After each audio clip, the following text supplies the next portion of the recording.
کہ اب آگے یہ کہا گیا ہے کہ ایران کہہ رہا ہے کہ میں طویل جنگ لڑنے کے لیے تیار ہوں, کسی کو بھی کوئی شک نہیں ہونا چاہیے. 6 مہینے ہم نان اسٹاپ جنگ لڑ سکتے ہیں.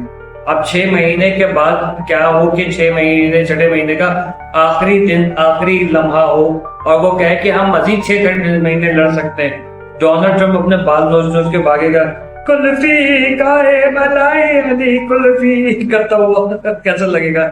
اچھا اب 8 مارچ کو جو ہوئے ہم نے اس میں وسطی اسرائیل کے رہائشی علاقوں میں عمارتوں اور گاڑی کو نقصان پہنچے, اور یہ کارروائیاں ایران کے اس آپریشن کا حصہ ہے جس میں ڈرون اور جو ہے وہ حملے ہوئے, اور آپریشن ٹرو پرومس 4 کا جو آپریشن ہے اس کا نتیجہ ہے یہ سارا کا سارا. اور بیلسٹک میزائل بھی لاگے گئے اور اسرائیل کے اسٹریٹجک اور فوجی مقامات کو نقصان پہنچائے گئے. میں آپ کو خبریں سنا رہا ہوں اس لیے میں تجزیات نہیں کر رہا کیونکہ فوراً جو پرابلم شروع ہو جاتی ہے میرے اکاؤنٹ کے ساتھ.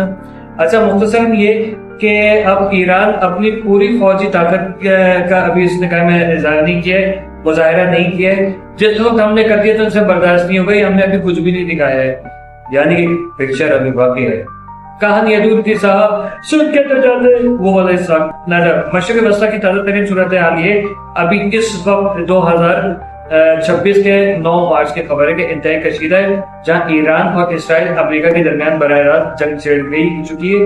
اس کے اثرات پورے خطے بشمول پاکستان میں بھی ہیں, اور پاکستان میں حالانکہ کوئی اثرات نہیں ہونے چاہیے لیکن ہے. مہنگائی عروج پہ, ٹھیک ہے, پیٹرول جو ہے وہ کیا کیا مہنگا ہو سکتا ہے, سب کرو. جو کہ الیکٹرک کا وہ تھا نا, کیا کہتے ہیں, مالک جو تھا سی ای او جس کو فارغ کیا ہے اس کو حکومت میں بھرتی کر لیا. وہ پہلے سے ساری چراندیں لکھ کے حکومت کو دے رہا ہے, وہ ساری چراندیں پوری کر رہے ہیں. مطلب ڈیمانڈ ہوتی ہیں نا, مشورے ہوتے ہیں, لیکن وہ کیونکہ چراندی آدمی تھا تو اس کی چراندیں یہاں پر ہو رہی ہیں. برطانیہ نے اپنا جہاز بھیجا تھا امریکہ کو کہ ہم آپ کی مدد کے لیے تیار ہیں, تو بش نے کہا تھا hey, we don't need your help. جب ہم جیت رہے تھے تب نہیں آ رہے تھے, اور اب آ رہے جب ہم جیت چکے ہیں جنگ تو اب جان کی ضرورت ہے. اس نے کہا وہ چل میرے جہاز واپس کر, چل نکالے گھر سے, ٹھیک ہے, اور 50 روپے کاٹو اوور ایکٹنگ یہ کر دیا انہوں نے. اب یہ ان کے خلاف دبئی اور مڈل ایسٹ امریکہ کے خلاف, امریکہ کے اندر امریکہ کے خلاف, یہاں تک کہ اسرائیل کے اندر جو ہے وہ لوگ خود آپس میں لڑ رہے ہیں. نیتنیاہو کو مرد آباد کے نعرے لگ رہے ہیں, یہودی مرد آباد کے نعرے لگا رہے ہیں, یار بغیر ہم کو مل جائے, اس کے سر کے اوپر چمٹ مارے گا ایسے, اس نے ہمارا بندے مارے, کس قدر جنگ کیا, ہمارا سکون چین سب اجڑا, سالم نصر بخال, یہ چل رہا ہے بھی. اچھا اب انہوں نے کہا کہ ایران نے 10 دنوں کی جنگ میں 1255 افراد جب جاں ہو چکے ہیں, ایران کے اندر شہید ہو چکے ہیں, اور جو مصطفیٰ خامنائی جو وہ ان کو پاسداران انقلاب نے جو وہ سلیکٹ کر لیا ہے. جبکہ ٹرمپ کہہ رہا تھا کہ میں ایسا بندہ لانا چاہتا ہوں, ایسا آیت اللہ لانا چاہتا ہوں کہ جو جنگ سے وہ گریز کرے, مطلب ان کو مارتے رہے, وہ کہہ رہے سر اور مارا پلیز, ٹھیک ہے. برے حالات میں کچھ لوگوں کی طرح جہاز میں بیٹھ کے وہی برطانیہ نکل جائیں یا امریکہ نکل جائیں, وہ چاہ رہے تھے. اچھا یہ تو تھی خبریں. اب میں آپ کو فلسطین کی ذرا سی صورتحال بتاتا ہوں. غزہ اور مغربی کنارے غزہ میں اسرائیلی جارحیت بدستور جاری ہے, جبکہ مقبوضہ مغربی کنارے میں اسرائیلی آباد کاریوں کے حملے میں متعدد فلسطینی شہید ہو چکے ہیں. لبنان نے انخلا یعنی کہ وہاں سے نکلنے کا, لبنان میں اسرائیلی حملوں میں شدت کے باعث جو بعض غیر ملکیوں کا انخلا جاری ہے. روس کے ایک طیارے کے ذریعے 100 سے زائد ایرانی سفارتکاروں کو شہریوں کو بیروت سے نکال دیا گیا, ٹھیک ہے. اور شہری مطلب اب آتے ہیں مین ٹاپک پہ جس کی وجہ سے آپ انتظار کر رہے ہیں. افضل الطاف جو ہے وہ الطاف حسین صاحب کی صاحبزادی ہیں, اور کہاں ہیں کیونکہ لوگوں کو بڑی کچھ لوگوں کو مرچیں لگی ہوئی نا. میں نے کہا یار چلو ہم ذرا جواب دے دیں. افضل الطاف جو ہے وہ اپنے والد الطاف حسین صاحب کے ساتھ لندن میں رہتی ہیں, برطانیہ میں مقیم ہیں. یہ خبر ملی ہے. ان کی تاریخ پیدائش 7 مارچ 2002 کو ہوئی تھی, اور ان کی پرورش لندن میں ہی ہوئی. بہت امپورٹنٹ چیز ہے. مصروفیات اور کیریئر جو سیاست سے دور ہے ان کا.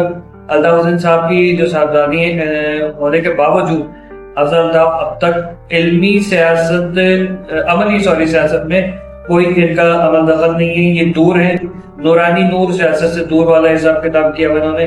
ایم کے لندن کی جو جانب سے ان کے سیاست میں آنے کی خبروں کی کئی بار تردید کر دی گئی تھی، ٹھیک ہے، اور تعلیمی اور نجی زندگی جو ہے اس کے حوالے سے کہ وہ اپنی تعلیم لندن ہی کے تعلیمی اداروں میں سے مکمل کر رہی ہیں یا کر چکی ہیں، تاہم ان کے پیشہ ورانہ کیریئر یا ملازمت کے حوالے سے کوئی مخصوص عوامی معلومات دستیاب نہیں ہیں، کیونکہ وہ اپنی زندگی کو منظر عام سے دور رکھنا پسند کرتی ہیں، پرائیویٹ رکھتی ہیں، ٹھیک ہے۔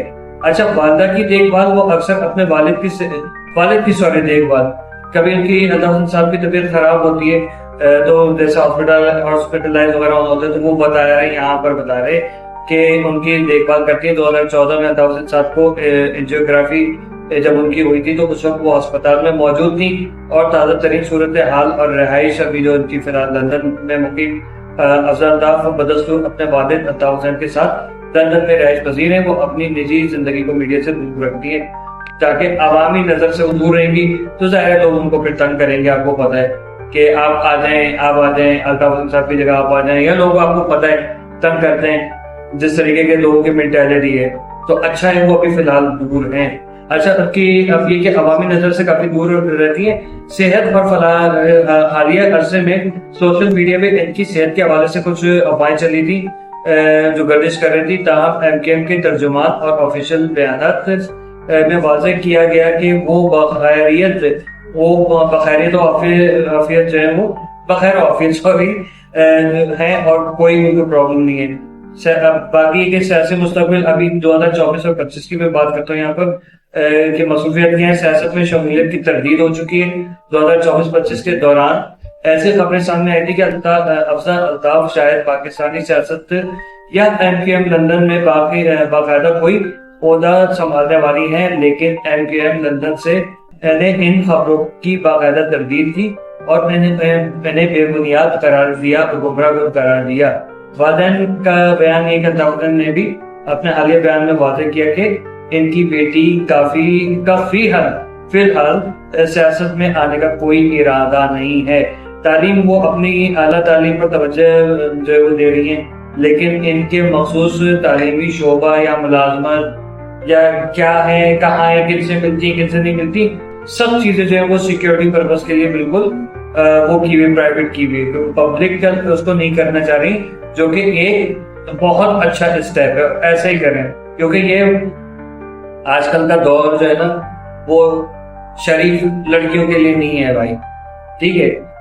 یہ بالکل جب تک اس ماحول سے لڑنے کے لیے تیار نہیں ہو جائے نا تب تک پبلک نہ ہو، ہمارا تو یہ مشورہ ہے۔ اچھا، سوشل میڈیا پہ وہ کسی سیاسی اس پہ نظر بھی نہیں آتی، کہیں آپ کو ان کا اکاؤنٹ وغیرہ ان کے نام سے جعلی اکاؤنٹ ضرور ہیں لیکن ان کا اپنا کوئی اکاؤنٹ نہیں ہے، ٹھیک ہے۔ تو خلاصہ یہ ہے اس کا، مطلب لمبے وقت افضل الطاف اس وقت لندن میں نجی زندگی گزار رہی ہیں، خاموشی سے اپنے تعلیم حاصل کر رہی ہیں، سادگی سے زندگی گزار رہی ہیں۔ This was the end of this video. I hope کہ آپ لوگوں کو یہ خبر نامہ پسند آیا ہوگا۔ ذرا سا تجزیہ میں نے شامل کیا کیونکہ زیادہ ایڈوانس ہو جاتے ہیں جیسے ایران اسرائیل کے حوالے سے تو یوٹیوب کو بڑا برا لگتا ہے، تو ہمیں اس کی جو SOPs ہیں یوٹیوب کی کمیونٹی گائیڈ لائن ہے اس کو فالو کرنا ہوتا ہے، ٹھیک ہے۔ Thank you so much everybody for joining in, اور میری کل کی ویڈیو کل رات کا لائیو ضرور دیکھیے گا، آپ لوگوں کو بہت امپورٹنٹ اس میں چیز پتہ چلے گی۔ ٹل دین اپنے پیاروں کا خیال رکھیے گا۔ اللہ حافظ۔ پاکستان زندہ باد، پاکستان پائندہ باد، جی